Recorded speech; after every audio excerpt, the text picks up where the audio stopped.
আসসালামু আলাইকুম। আমরা এখন অটোমেটিক কন্ট্রোল বানানো ছিল। অটোমেটিক কন্ট্রোল এখন আমরা কামা বানাবো নুস অটোমেটিক। প্রথমত কাজ করতে হবে 60 ভোল্টেজের থেকে সার্কিট থেকে এটা তার নিয়ে আসতে হবে।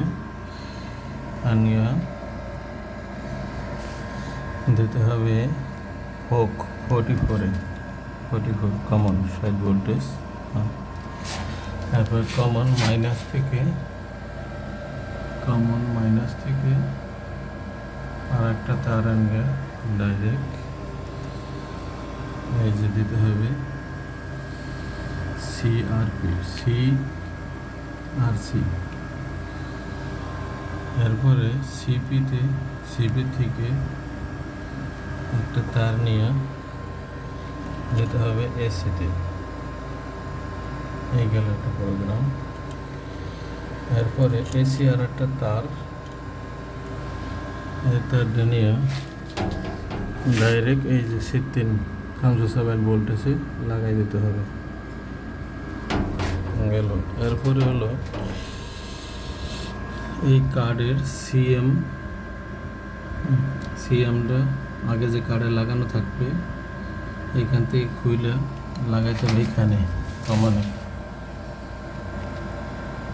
পরে এখান থেকে আবার খুলে নিয়ে উপরের থেকে এনো থেকে দিয়ে দেবে কার্ডে। এই গেল কার্ডের সিএম প্লাস। এইবার আসেন এই যে সিএস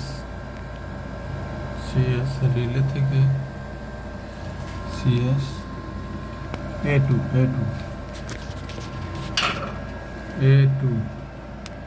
থেকে কুবড়ি এখানে A2 তে দিতে হবে। A2 থেকে আর এখানে আবার A1 গেছে কোথায়?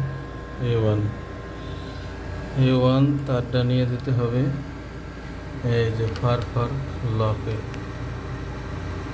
লকের তারে। হয়ে গেল কাজ শেষ। হয়ে গেল অটোমেটিক দে আপ ডাউন কর দে। এই দেখেন এই যে বাতি জ্বলতেছে, এই যে ডিপ জ্বলতেছে। হয়ে গেল অটোমেটিক। ওকে।